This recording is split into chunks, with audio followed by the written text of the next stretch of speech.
JAC खबर अब तक में आप सभी का स्वागत है। मैं हूं आपके साथ नीरू शर्मा। खबर अब तक में आगे बढ़ने से पहले आइए नजर डालते हैं इस वक्त की प्रमुख सुर्खियों पर। जम्मू कश्मीर भाजपा के मुख्य प्रवक्ता एडवोकेट सुनील सेठी ने जम्मू जिले में रोहिंग्यों को बसाने के पीछे जिनका हाथ है उनसे सख्ती से पेश आना।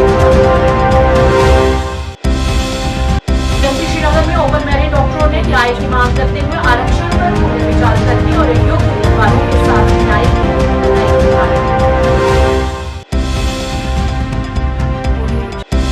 पीएसआई के उम्मीदवारों ने किया विरोध प्रदर्शन। आयु सीमा में छूट की मांग।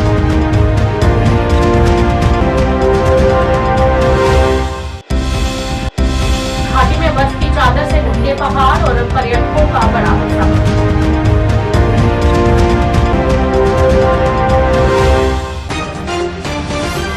अब समाचार विस्तार से। जम्मू कश्मीर भाजपा के मुख्य प्रवक्ता एडवोकेट सुनील सेठी ने एक संवाददाता सम्मेलन को संबोधित किया। अपने संबोधन में उन्होंने कहा कि जम्मू जिले में रोहिंग्यों की बड़ी तादाद बढ़ गई है और उन्हें यहां पर बसाने के पीछे कुछ एनजीओज का हाथ है और उन्हें आर्थिक मदद भी दी जा रही है। उन्होंने कहा कि बांग्लादेशियों को जम्मू में बसाना एक षड्यंत्र के तहत किया जा रहा है। उन्होंने कहा कि अब इस पर उन लोगों के खिलाफ कार्रवाई होनी चाहिए जिन्होंने उन्हें यहाँ पर लाया है और उन्हें आधार कार्ड, बिजली तथा पानी के कनेक्शन तक दिए। इस मौके पर उन्होंने संबंधित अन्य भी कई पहलुओं पर प्रकाश डाला। जो है वो सोल्यूशन नहीं है। रोहिंग्यास को भारतीय जनता पार्टी का अगर व्यू मानेंगे तो हम इनको चाहते हैं कि इनको देश से बाहर खदेड़ना चाहिए। इनका अपना देश है, वहां पे इनको भेजना चाहिए। ये अगर रोहिंग्यास की आप हिस्ट्री देखें तो एक रक्त रंजित हिस्ट्री है।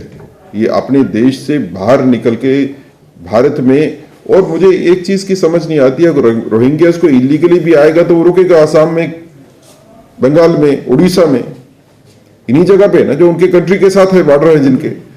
लेकिन रोहिंग्यास के पास क्या जस्टिफिकेशन है जम्मू में आके रुकने की? जम्मू तो हजारों किलोमीटर दूर है उस बॉर्डर से जहां पे बर्मा और बांग्लादेश है। लेकिन रोहिंग्यास जम्मू में आके बसते हैं क्योंकि जम्मू में पाकिस्तान का बॉर्डर जो है यहां से 15-20 किलोमीटर दूर आरसपुरा का बॉर्डर है और बॉर्डर के नजदीक इनको लाके बसाया जाता है एक साजिश के तहत। अब इस साजिश में कौन कौन से लोग शामिल हैं? अब उन्होंने 30 साल 35 साल तक जो है उनको आइडेंटिफाई नहीं किया गया, चिन्हित नहीं किया गया। लेकिन अब वक्त है कि उनको चिन्हित भी करना चाहिए और कौन सी ताकतें राष्ट्र विरोधी ताकतें हैं उनके बारे में कम से कम जनता में सामने ये क्लियर तो हो कि कौन राष्ट्र विरोधी काम कर रहा है। ओपन मैरिट डॉक्टरों ने जीएमसी श्रीनगर में विरोध प्रदर्शन किया और न्याय की मांग की। आरक्षण पर पुनर्विचार किया जाना चाहिए क्योंकि ये ओपन मैरिट धारकों के लिए अन्याय है। उन्होंने कहा कि ये एक ऐसा पेशा है जिसके साथ खिलवाड़ नहीं किया जाना चाहिए। उन्होंने कहा कि ओपन मैरिट डॉक्टरों के लिए पहले 75% सीट्स एमडी और पीजी के लिए होती थी, लेकिन अब उन्हें बिल्कुल ही घटा दिया गया है जो योग्य उम्मीदवारों के साथ अन्याय है। इस मौके पर उन्होंने CRO 39 को पुनः लागू करने की मांग की।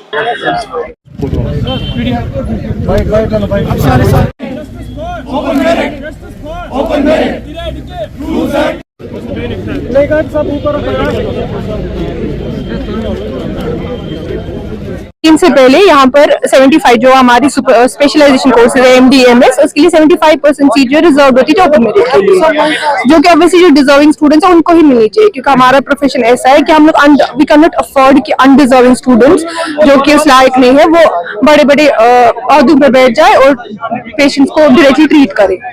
तो before 2018 75% for the quota was for open merit, लेकिन अब because of rule 70 it has reduced only less than 30%. So we want abolishment of the rule 17 and we need to bring back SRO 49. Thank you, ma'am. जी हम तो protest कर रहे हैं GMC Srinagar में। It is because we want justice for open merit. पहले यहाँ open merit में 75% seats होती थी नीट पीजी के लिए 2018 तक, फिर उसके बाद इस साल से 29.5% सीट्स है ओपन मेरिट में। तो हम चाहते हैं कि जो रूल 17 है वो अबॉलिश हो जाए, CRO 49 वापस आ जाए और यहाँ बॉन्ड सिस्टम इम्प्लीमेंट हो जाए। जो पहले का मेरिट है और आज का क्या डिफरेंस? 2018 में अगर हम देखें तो ओपन मेरिट वाले 75% थे और इस साल जो काउंसलिंग हुई है उसके बाद सिर्फ 29.5% ओपन मेरिट वाले, बाकी सारे रिजर्वेशन का। आपकी डिमांड क्या है? हम चाहते हैं कि ओपन मेरिट का जो कोटा है वो बढ़ जाए, तो CRO 49 जो वापस आ जाए। CRO 49 वो क्या है, उसके बारे में बताइए थोड़ा सा। Sorry, SRO। Jammu Kashmir police sub inspector के उम्मीदवारों ने आज जम्मू में विरोध प्रदर्शन किया और आयु सीमा में छूट की मांग की। उम्मीदवारों ने कहा कि 18 से 28 वर्ष की आयु सीमा को बढ़ाया जाना चाहिए, क्योंकि 18 वर्ष तक स्नातक पास करना असंभव है। उन्होंने कहा कि ये एज क्राइटेरिया बिल्कुल निराधार है, इसे बढ़ाया जाना चाहिए। इस मौके पर अभ्यर्थियों ने जम्मू कश्मीर के उपराज्यपाल से गुहार लगाते हुए आयु सीमा को बढ़ाने की मांग की।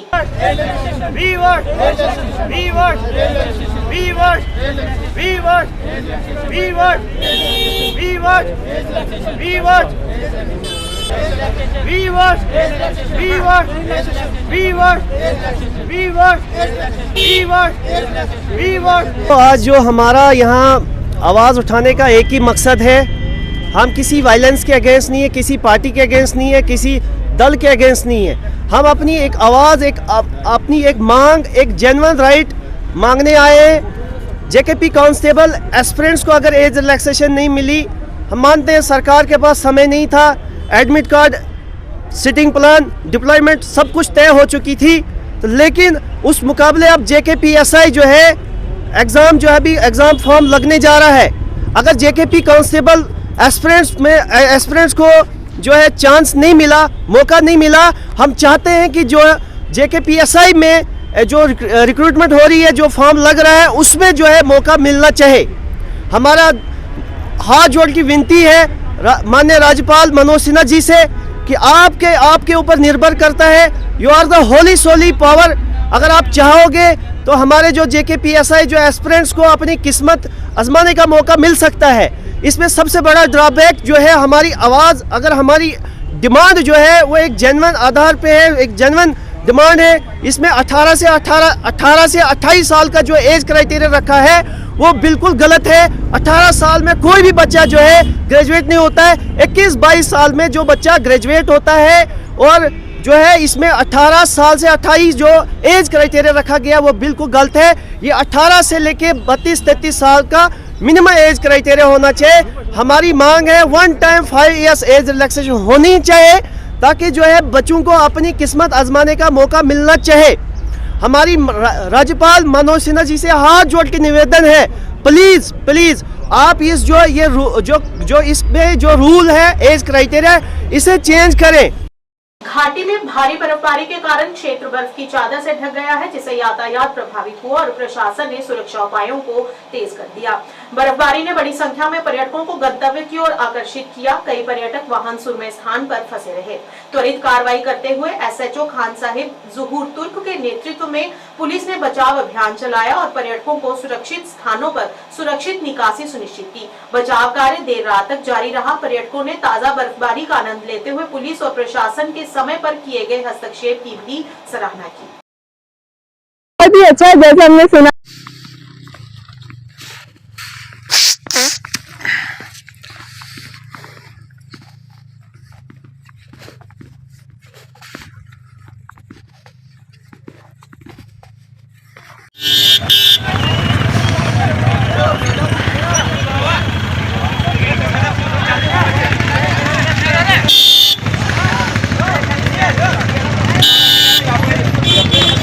Apăși chiar și mai plec, va apăși și se Acum ce săhi?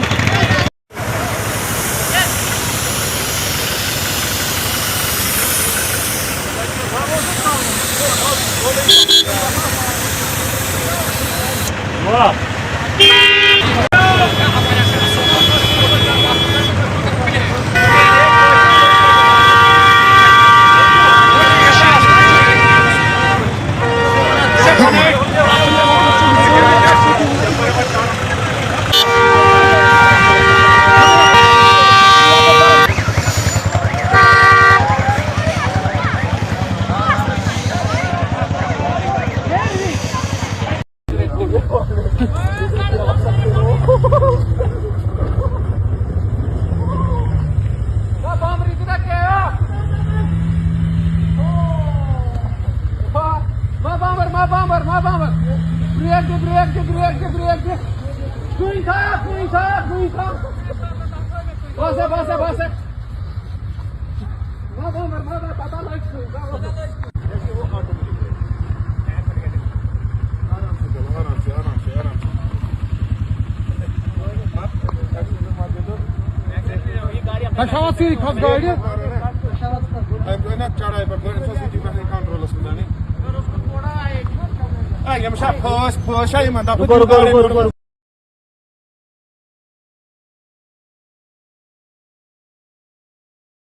था धरती पर स्वर्ग, बिल्कुल वैसा ही है। बहुत अच्छा लग रहा है। हमारी फर्स्ट इसमें हमने लाइफ की अभी देखी है आज ही। ये हमारा फर्स्ट विजिट है श्रीनगर का और ये फर्स्ट लोकेशन भी है। आज हमने आज से ट्रिप स्टार्ट किया है। Oh, it's really wonderful. जी बहुत ठंडा, जिसके लिए हम आए थे और बहुत सारे गर्म कपड़े भी लेकर आए हैं, इसीलिए बहुत अच्छा है। लोगों का नेचर ही हमने पहली चीज नोटिस करी यहाँ पे आकर। सबकी जुबान बहुत मीठी है और बहुत ही हेल्पफुल लोग हैं यहाँ के। सभी लोगों की जिंदगी में एक बार तो कश्मीर आना ही चाहिए और ये जन्नत है। अगर जन्नत कहीं पे है तो यहीं पे है। बहुत सारी जगह है, बहुत सुंदर है। लोगों को लगता है, लोगों के मन में गलत फहमी है कि सारी जगह एक जैसी है, बट ऐसा नहीं है। उन्हें दूधपत्री आना चाहिए और जो दूधपत्री के अलावा जो दूसरी नोन जगह है, अननोन जगह है, वो भी लोकल लोगों से पूछकर देखना चाहिए। इससे पहले हमने ऐसी इतनी सुंदर वादियाँ, इतने सुंदर नजारे जिंदगी में कभी नहीं। मैं आयशा अग्रवाल मुंबई से। बहुत सुंदर है। I love Kashmir. ऑनलाइन से चेक किया था। पहली बार आई हो कश्मीर। बिल्कुल आइए, बहुत सुंदर है। बिल्कुल आइए। Everyone is so helpful and it's beautiful. यहाँ के लोग बहुत हेल्पफुल है। कश्मीर आना चाहिए। कश्मीर आएंगे 7 साल। मेरी 33 सालों से।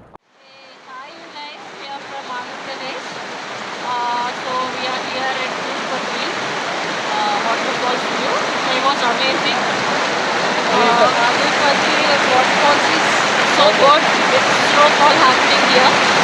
थोड़ा स्नोफॉल हो रहा है। आप लोग आके एंजॉय करो। This was the point to visit, must visit. All the subscribers you should come and watch the Durpati waterfalls. And there are other points also to visit in Durpati. It was so cold here. Hospitality is really good. Hospitality is really good. Photographer is PDP के उपाध्यक्ष सरताज मदनी ने आज केंद्र शासित प्रदेश में सरकार बनाने के लिए उमर सरकार की आलोचना की। मदनी ने कहा कि उमर ने एक बार कहा था कि सीएम के तौर पर चुनाव में संपर्क करना चपरासी बनने के बराबर होगा। मदनी ने उल्लेख किया कि पीडीपी एक बार हुर्रियत के दरवाजे पर एक प्रतिनिधि मंडल लेकर गई थी, लेकिन उन्होंने दरवाजे बंद कर दिए और प्रतिनिधि मंडल से बात करने से इनकार कर दिया, जो कश्मीर संकट का निर्णायक मोड़ था। एक सवाल के जवाब में मदनी ने कहा, अतीत में जब हमने बीजेपी के साथ गठबंधन किया था तो हमने कोई गलती नहीं की थी। हमने सोचा था कि बड़ा जनादेश बीजेपी की झोली में है और वे जम्मू कश्मीर के लिए सभी दुखों को दूर कर देंगे, लेकिन हकीकत सब जानते हैं। मुफ्ती साहब ने जम्मू और कश्मीर को इकट्ठे चलाने के लिए वो किया था। उसने जम्मू और कश्मीर को इकट्ठे रखने के लिए किया था। जम्मू उनका मैंडेट, उस मैंडेट की कदर के लिए मुफ्ती साहब ने वो किया था। और मुफ्ती साहब ने, जब तक मुफ्ती साहब थे, हमने 370 की हिफाजत की, हमने 35A की हिफाजत की। तो इसलिए उस चीज़ को बचाने के लिए मुफ्ती साहब ने उधर वो हिमायत उसके साथ वो अलायंस किया था। वो कोई गलती नहीं थी। अगर आप कहते हैं वो गलती नहीं थी, कोई गलती नहीं थी। वो उनका सही वो फैसला था। और जम्मू कश्मीर को अगर आपको इकट्ठे चलना है तो जम्मू के लोगों की कदर करनी है, कश्मीर के लोगों की कदर करनी है। Thank you, thank you. आपने कहा स्टेट हमारे पास छोटा मसला है, फिर पीडीपी के लिहाज से बड़ा मसला क्या है? वही जो 5 अगस्त 2019 को हमसे छीना गया, वही है। साहब, जिस तरह से अभी नेशनल कॉन्फ्रेंस ये कह रही है कि स्टेटहुड के लिए हम पूरी तरह से फाइट बैक करेंगे, स्टेटहुड के लिए आप उनके साथ में हैं? शायद आपने मेरी वो जवाब नहीं सुना। देखिए, स्टेटहुड के लिए हिंदुस्तान का प्राइम मिनिस्टर बोलता हम दे देंगे, स्टेटहुड के लिए हिंदुस्तान का होम मिनिस्टर बोलता हम दे देंगे। आप क्यों लड़ रहे हैं? वो तो खुद दे देंगे। और हमारे पास तो ये छोटा सा मुद्दा है। हमारे पास मुद्दा वो है जो हमसे लिया गया। पास्ट में आप भी कहते आए हैं, जो आपकी सरबराह है वो भी कहते आ रहे हैं कि स्टेटहुड रेस्टोर होना चाहिए। उसमें उन्होंने कहा है कि अप्रोप्रिएट टाइम जब आएगा, फॉर टाइम बीइंग ये था सारा, लेकिन ये टाइम बीइंग कितना लॉन्ग है? देखिए महबूबा जी ने इसीलिए यूनियन टेरिटरी में इलेक्शन नहीं लड़ा। मैंने बता दिया, दोहरा रहा हूँ मैं, नहीं चाहिए था दोहराना। उमर अब्दुल्ला साहब ने ये कहा था, मैं यूनियन टेरिटरी में हरगिज़ इलेक्शन नहीं लड़ूंगा, क्योंकि मुझे क्लास 4th एम्प्लॉय की ट्रांसफ़र के लिए LG के दरवाजे पर नहीं जाना पड़ेगा, मैं नहीं जाऊँगा। उसके बाद उसने 2 जगह इलेक्शन लड़ा, उसको तो मालूम था क्या होना है क्या नहीं होना है। तो इस पर स्टेटहुड जो बात है वो बहुत छोटी सी बात है हमारे पास, जो हमारा मुद्दा है जिसके लिए PDP जद्दोजहद कर रही है, वो है जो 5 अगस्त 2019 को बीजेपी ने हमसे छीना। सखावत केंद्र इकाई भद्रवा ने जिला डोडा के छात्रों के बीच छात्रवृत्ति वितरित की। वितरण प्रशासक अब्दुल रहमान ने कहा कि हर साल जिले भर में प्रतियोगी परीक्षा आयोजित करवाई जाती है और शीर्ष छात्रों के बीच नकद पुरस्कार वितरित किए जाते हैं। उन्होंने कहा कि हमारा उद्देश्य छात्रों को शिक्षा के लिए मदद करना है। उन्होंने बताया कि हम 12वीं कक्षा तक 100% और PG स्तर तक 50% तक फीस देते हैं ताकि हर गरीब छात्र अच्छी शिक्षा प्राप्त कर सके। ये कभी नहीं सोचते कि हमने किसी को किया है मेरे दरबार में आ जाए। सुबह 9 बजे से शाम के 5 बजे तक मेरा दरबार जो है वो खुला रहे।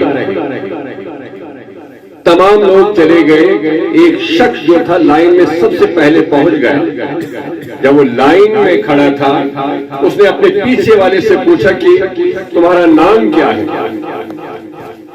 जब उसका नाम पूछा उसने अपना नाम बताया, अपनी जरूरत बताई। उस जरूरत के मुताबिक उस शख्स ने उसको आगे कर दिया, यानी अपना वक्त अपना नंबर उस शख्स को आगे दे दिया, खुद पीछे चला गया। खुद पीछे चले, कोई बात नहीं, रहने दीजिए, मैं आज तक अपने नंबर पर उस दूसरे शख्स को भेजे। मेरी गुजारिश है कि तमाम लोग इस बात को गौर से सुनेंगे। जब बादशाह अशरफियां और पैसे बांट रहा था, एक लंबी सी लाइन लगी थी, बहुत लंबी लाइन। एक शख्स जो नंबर 1 पर था उसने अपने 2 नंबर वाले से पूछा कि आजा सामने आजा, तू मुझसे ज्यादा जरूरतमंद है, तेरी जरूरत मुझसे ज्यादा है, नंबर 1 पर आएगा। जब नंबर 1 करते करते वो आखिर में चला गया। शाम के 5 बज गए और वो खाली वापस चला गया। दूसरे दिन उसने सोचा मैं 5 ही बजे सुबह चला जाऊंगा, अपने घर के लिए बच्चों के लिए कुछ लेकर जाऊंगा। दूसरे दिन जब वहां पहुंचा तो फिर उसने वही किया। एक शख्स देखा, वो भी उससे ज्यादा जरूरतमंद था, उसको सामने कर दिया और खुद पीछे चला गया। तीसरे दिन भी ऐसा ही करने वाला था तो बादशाह सलामत की जो नजर उस शख्स पर पड़ी और सामने बुला लिया और पूछ लिया कि इस शख्स पिछले 3 दिन से तो इस लाइन में खड़ा रहता है, ना तो कुछ लेकर जाता है ना कुछ बता कर जाता है, वजह क्या है। तो इस शख्स ने कहा बादशाह सलामत, जो आप कर रहे हैं वही मैं कर रहा हूं। उसने कहा भाई मैं तो लोगों को अशरफियां सोना पैसे दे रहा हूं, तू क्या दे रहा है। कहता जो तुम्हारे पास था तुम दे रहे हो, लेकिन मेरे पास वक्त था, मैंने अपना वक्त दे दिया।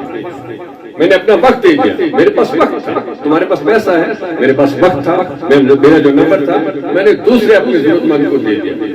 कहने का मतलब यही है, जरूरी नहीं कि हम लोग किसी की मदद पैसा रुपया अशरफियां देकर करें। हम किसी यतीम बच्चे, किसी मजलूम बच्चे, किसी गरीब बच्चे की पीठ थपथपा करके उसको शाबाशी दे सकते हैं, मुबारकबाद दे सकते हैं, उससे मदद कर सकते हैं। तो मेरा कहने का मकसद यही था।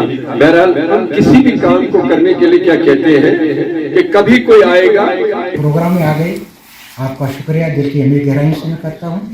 आज का प्रोग्राम जो हमारा ऐसा था कि हम एक टैलेंट हंट टेस्ट लेते हैं जिसमें 100 क्वेश्चन होते हैं और 100 मिनट उनका कुल टाइम होता है, और इसमें जो बच्चा क्वालिफाई करता है मेरिट के हिसाब से उनको हम स्कॉलरशिप देते हैं। उस सिलसिले में हमारे 92 बच्चे जो हैं आज के इस इम्तिहान में क्वालिफाई हो गए और उनको आज 3000 रुपये के हिसाब से हर बच्चे को हमने दे दिया है। इसके अलावा लास्ट ईयर इस साल जिन लोग बच्चों ने 92.2 नंबर लिए मेरिट्स में, यानी मेरिट में लिए, उनको बगैर एग्ज़ाम के उनको भी यही इसी हिसाब से 3000 के हिसाब से उनकी हौसला अफजाई की गई 10th क्लास में जो बच्चे आ गए थे। तो ये सिलसिला जो हमारा चलता रहेगा और वो 12th तक भी इनको मिलता रहता है। इस साल जो है कितना आपने जो पैसा जो सर्व किया बच्चों पे, ये जो टैलेंट 3,36,000 रुपये इस साल हमने ये डिसबर्स किया गरीब बच्चों में। अच्छा, तो किस किस इलाकों के जो बच्चे हैं यहाँ टेस्ट देते हैं? इसमें भद्रवा पूरा जोन, भाला, इसका पूरा जोन भद्रवा, ये भाला का ये पूरा इलाका, उसमें एक सेंटर था भद्रवा का, हमारा डिग्री कॉलेज भद्रवा, भाला में था एक सेंटर, दूसरा घाट डोडा में था और तीसरा सेंटर हमारा गुंदो कुणोत्रा डिग्री कॉलेज बलेसा में था। लेकिन बलेसा के बच्चों को हमने इधर इस दफ़ा नहीं बुलाया क्योंकि बहुत सर्दी है और टाइम बहुत कम होता है, जब जल्दी दिन ख़त्म हो जाता है तो हमें ये डर लग गया कि कहीं बच्चा सर्दी से उसको तकलीफ ना पहुंचे, इसलिए हम इंशाल्लाह कोशिश करेंगे तो उनके लिए हम दूसरा प्रोग्राम बनाएंगे, या तो उनको दफ्तर में बुलाएंगे या तो हम उधर ही जाकर उनको उनके चाक तकसीम कर देंगे। तो पूरी पब्लिक को क्या मैसेज देना चाहेंगे आप? पूरी पब्लिक को मैं यही मैसेज दे दूंगा कि तालीम जो है यही सबसे बड़ी अहम चीज़ है, यही हमारा जेवर है, यही हमारी दौलत है। बाकी पैसा किसी के पास नहीं रहता है, वो आता है जाता है। पैसा किसी हर एक पास हो सकता है, करप्ट के पास भी हो सकता है, बाकी चोरों के पास भी हो सकता है, मुख्तलिफ किस्म के पैसे कमाने वालों के पास भी हो सकता है। लेकिन इल्म जो है ये एक ऐसा नूर है जो जहाँ भी जाएगा तो उसमें उस इलाके में रोशनी फैलेगी। और हमारा मकसद ही यही है, हमारा फोकस ही सिर्फ एजुकेशन पे ही है। हम बाकी काम ज़रूर करते हैं, हम मैरिज केसेस भी करते हैं, बाकी ये मेडिकल चार्जेस भी देते हैं, जनरल एड में भी बच्चों लोगों को देते हैं, लेकिन उतना हमें नहीं ज़्यादा ज़रूरत है, ज़्यादा हम इसी एजुकेशन पे देते हैं। फाइनेंशियली सपोर्ट करें। हमारी तो यही रिक्वेस्ट होगी सबसे ही, क्योंकि हम एजुकेशन पे जोर देते हैं, प्राइमरी से लेकर पीजी तक, यानी यूनिवर्सिटी लेवल तक हम बच्चों को ये उनकी सहायता करते रहते हैं, उनकी मदद करते रहते हैं। और हमारा ही मैसेज यही है लोगों की कि आप हमें हमारी सगाव सेंटर को सपोर्ट करें। Coordinator career guidance and gender sensitisation Rakesh शवन ने हाई स्कूल सेरी पंडिता जोन भलवाल जम्मू का दौरा किया और कैरियर मार्गदर्शन, लिंग संवेदीकरण, पॉक्सो अधिनियम और साइबर अपराधों पर जागरूकता प्रदान की। इसके अलावा उन्होंने छात्रों और कर्मचारियों को शिक्षा के महत्व के बारे में जागरूक किया। उन्होंने नशीली दवाओं के दुरुपयोग, पॉश अधिनियम से संबंधित अपराधों के खतरों पर भी प्रकाश डाला। उन्होंने कहा कि नशा कई गरीब लोगों की आर्थिक स्थिति को प्रभावित कर रहा है और उनकी स्थिति दिन ब दिन खराब होती जा रही है, इसलिए नशे से छुटकारा पाना बेहद आवश्यक है। इसके अलावा उन्होंने शिक्षकों को साइबर अपराधों के बारे में भी जागरूक किया।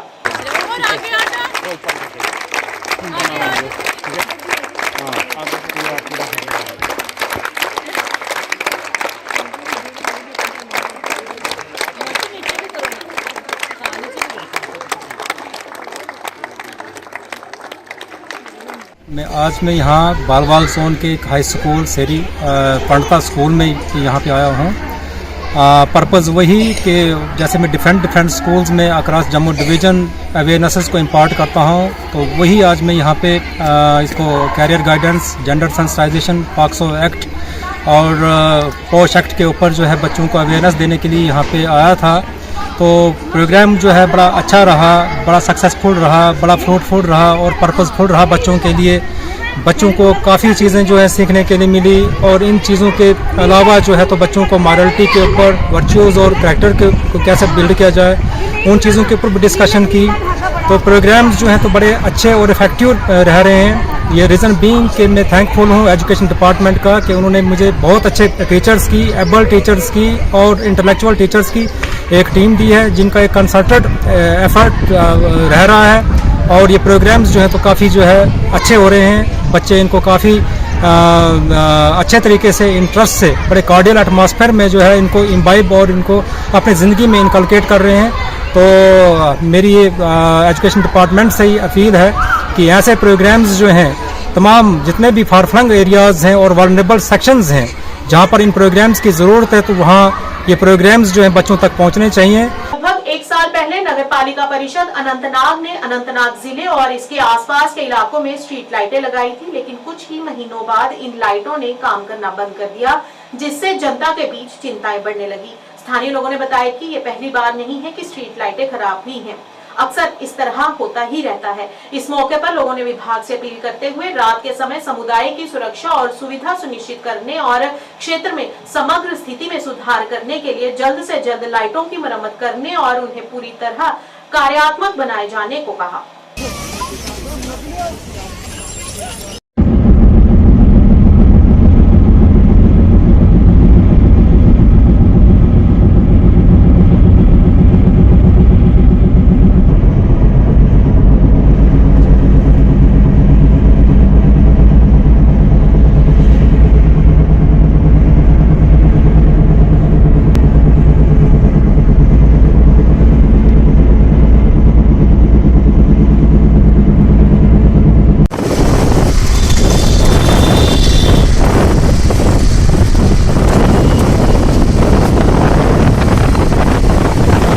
वो जो लाइट्स आ रही है वो डिफेक्टिव आ रही है पीछे से ही। उनकी ड्यूरेबिलिटी अगर हम देखेंगे, उनकी क्वालिटी अच्छी नहीं है। तो टेंडरिंग जो ये निकालते हैं, मेरे हिसाब से पहले तो देखना चाहिए किसको टेंडर दिया हुआ है और कौन सा माल उन्होंने यहाँ पे लगाया हुआ है। अगर लो क्वालिटी है उसमें तो उस पर इंक्वायरी होनी चाहिए। मैं एलजी साहब से भी, हमारे डीसी साहब से भी गुजारिश करूँगा कि इस पे इंक्वायरी हो और इस पे ये पता चले कि ये सभी जो लाइट्स, लो क्वालिटी की लाइट्स यहाँ पे लगाई गई, इतना पैसा, आवाम का पैसा खर्चा कर रहे हैं, उसका जिम्मेदार कौन है? पहली बात वो है। और दूसरी बात, इनको मेरे हिसाब से अभी विंटर भी है, बहुत गाढ़ा अंधेरा होता है। अगर मैं जंगलात मंडी की ही बात करूं, डिस्ट्रिक्ट हॉस्पिटल की ही बात करूं, अगर आप शाम के मगरिब के 5:30 बजे के बाद से उधर पे आएंगे, कुछ भी दिखाई नहीं देता है। ऊपर से कुत्तों की हालत ऐसी होती है कि हर कोई मेरे हिसाब से उस टाइम टॉर्च लेके और एक डंडा लेके चलता है। तो मैं गुजारिश करूंगा एडमिनिस्ट्रेशन से जल्द वो हर किसी जगह पे स्ट्रीट लाइट्स यहाँ पे टाउन में लगाए ताकि लोगों को सहूलियत हो, और जल्द से जल्द ये पता करे कि जिसने ये स्ट्रीट लाइट्स लगाई थी, लो क्वालिटी की स्ट्रीट लाइट्स लगाई थी, उस पर कुछ न कुछ इंक्वायरी करे। यही मेरी गुजारिश होगी। ऑर्डर निकाला है, आपको जो भी परचेज करना है वो आपको जिम पोर्टल के थ्रू करना है, क्योंकि हमें पता नहीं होता है टेंडर कौन डालता है, सप्लाई कौन देता है, क्योंकि वो फिर डिपार्टमेंट को लेना ही लेना होता है, क्योंकि वो गवर्नमेंट का अपना है, कुछ लोगों का वो जिम पोर्टल है, इसीलिए मियारी सामान नहीं मिलता है। चाहे इसमें फर्नीचर हो, चाहे इसमें लाइटें हो, चाहे इसमें कंप्यूटर हो। आप मेरे साथ आइए, मैं आपको हर ऑफिस में दिखाऊंगा। जो भी जिम पोर्टल से सामान आता है वो सब घटिया होता है, क्योंकि इसकी क्वालिटी मेंटेन नहीं होता है, उसका कोई टेस्ट चेक नहीं होता है। हाँ, ये गैर मियारी सामान मिलता है जिम पोर्टल से। जिला रियासी के पंचायत जुडा ए और जुडा बी के लोगों को बड़ी सौगात मिली, जहां पर 2 SRTC बसें लोगों को समर्पित की गई।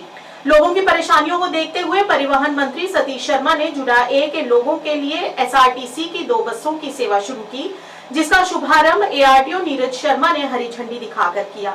ये बसें रियासी से सलाल, कंथान, अरनास, जुडा अप से होते हुए जुडा ए धांधली तक चलाई जाएंगी, जिसके लिए वहां की सरपंच शमीम अख्तर ने धन्यवाद भी किया।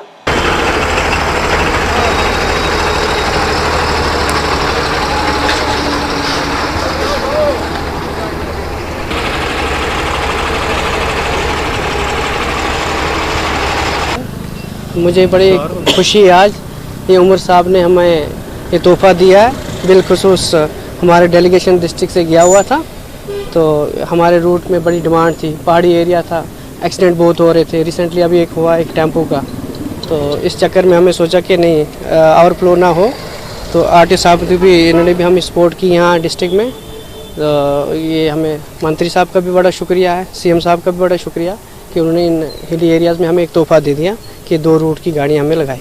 सर, अगर बात करें टेम्पो ट्रैवल की बात करें या फिर अन्य बसेस मेट्रो की बात करें, मनमाजी किया करते थे, क्या उन मनमाजी से लोगों को राहत मिलेगी? इसीलिए हमें ये चीज़ की, मैं बेसिकली रोड सेफ्टी कमेटी का मेंबर रियासी का, तो मुझे ये सबसे ज़्यादा शौक था कि मैं इन एरिया में, हिली एरियाज़ में काम करूँ। तो हम स्टेट लेवल पर भी रोड सेफ्टी के वीक्स चलाते हैं, काम करते हैं बहुत सारे। तो बिलखुसूस मेरी होम डिस्ट्रिक्ट है, मैंने तो मुझे खुशी है, सबसे पहले मैंने यहाँ से स्टार्ट काम किया कि यहाँ पे एक्सीडेंट कम हो, सबसे बड़ी हमारी प्रायोरिटी पे यही रहता है। तो ARTO साहब भी हमें सपोर्ट करते हैं डिस्ट्रिक्ट में और अच्छा काम करते हैं। रियासी से जुडा ए वाया खानीकोट वाया धंधली, और दूसरी हमें जुडा बी और खानीकोट से रूट पर लगाई गई है। ये दोनों रूट अलग अलग हैं, ये यहाँ से कोई 60-70 किलोमीटर का डिस्टेंस। शुक्रिया आपका। मेरा नाम शमीम अख्तर है, मैं सरपंच जुडा ए ब्लॉक अरनास डिस्ट्रिक्ट रियासी से हूँ। जैसे कि आज हमें ये बहुत बड़ी खुशखबरी मिली कि ये बसें जो हैं SRTC कि आपके पंचायत में लगने जा रही हैं, तो हमारे लोगों को इससे बहुत बेनिफिट है, क्योंकि हमारे लोग, कुछ गरीब लोग ऐसे हैं कि जिनको इतना किराया देने की हिम्मत नहीं है, तो उनके लिए तो बहुत ही ज़रूरी है। और सबसे बड़ी ये बात है कि हम काफ़ी टाइम से ये कोशिश कर रहे थे कि जब अरनास में बस लगी थी तो तब से ही हमारी ये कोशिश थी कि हमें भी ये बसें मिलनी चाहिए। तो हम आज शुक्रिया करते हैं सरकार का, जिन्होंने आज ये बसें हमें यहाँ पे अवेलेबल की, तो हम तहदिल से इनका शुक्रिया करते हैं, क्योंकि हमारे लोगों को इससे बेनिफिट होगा। बिल्कुल, ये बसें लगने से हमें ये बेनिफिट है कि देखो ये सरकारी बसेस हैं, इन्होंने चलना ही चलना है, चाहे बारिश हो चाहे जो भी हो, इन्होंने चलना ही चलना है। इससे तो हमारे लोगों को बेनिफिट ही होगा जी। वो तो ख़त्म हो जाएगी, वो तो हो जाएगी ख़त्म। देखो हमारे गरीब लोग तो यही चाह रहे थे और चिल्ला भी रहे थे कि किराया ज़्यादा है भाई, ये है वो है, लेकिन हम तो इसी बात से आज हमारी जो गरीब आवाम है वो तो बहुत खुश हैं कि हमारी बसें लगी, कल को हमें और भी बेनिफिट मिलने वाला है इनसे। हमें ये सुनने में आ रहा है कि जैसे आगे चलते हुए जैसा काम बढ़ेगा इनका, तो जो लेडीज़ हैं वो तो फ्री इनमें ट्रैवल करेंगी, कि इससे मतलब इनके साथ ताउन करना। देखिए, ये जो गवर्नमेंट ने ये बसेस आज SRTC के MD द्वारा जो लगाई गई हैं और हायर एडमिनिस्ट्रेशन की जो डायरेक्शंस हैं, तो ये 2 बसें आज हमने रियासी से जुड्डा A और रियासी से जुड्डा B लगाई हैं।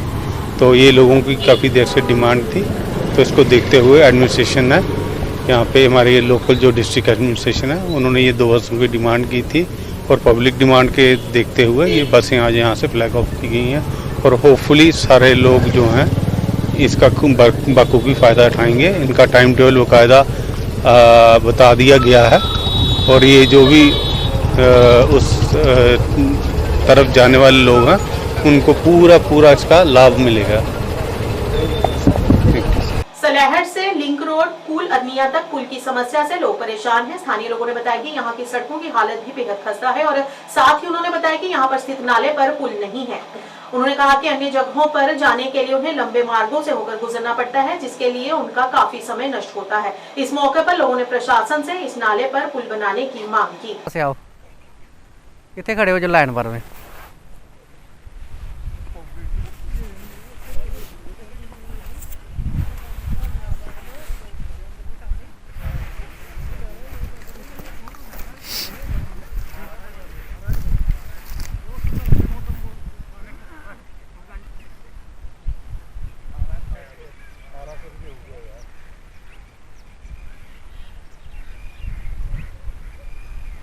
बस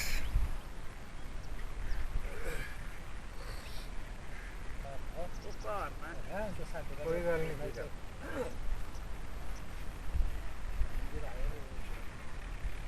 उधर तो बनना नहीं है, बनना तो सीधा और रोड के रोड की बोलना जिसमें कोड़ी जा रही है उधर पास किधर जाना, इधर ही जा ही नहीं सकता, वो जाना भी इधर ही। सरपंच प्रताप सिंह, अस सलैड कोला कोई 1.5 किलोमीटर एक नाला पौंदा जिसी गरोड़ आखने आ। साड़ी डिमांड है कि इत्थे एक पुल बनाया जाए जिहड़ा कि ये रोड कूल पचेल 2-3 कूलां पौंदियां ने, अगे रनीया बार्डर तक रोड जांदा है। ਉਹ ਸਾਨੂੰ ਰਨੀਏ ਜਾਂ ਬਾਰਡਰ वाली साइड जाने ਲਈ 15-16 किलोमीटर ਦਾ इस नाले की वजह कन्नै चक्कर कट्टने पौंदा है, जिहदे विच साढ़े कम से कम 2-3 घंटे वेस्ट होंदे ने। साढ़े सारे किसान और आम पब्लिक की सारी सुविधा हो जाए पुल बनने कन्नै। अस चाहते हैं कि इस पुल का जल्दी से जल्दी काम लाया जाए। अस गवर्नमेंट का MLA का बहुत बहुत धन्यवाद करके। मेरा नाम दर्शन सिंह है जी, सलैट का रहने वाला।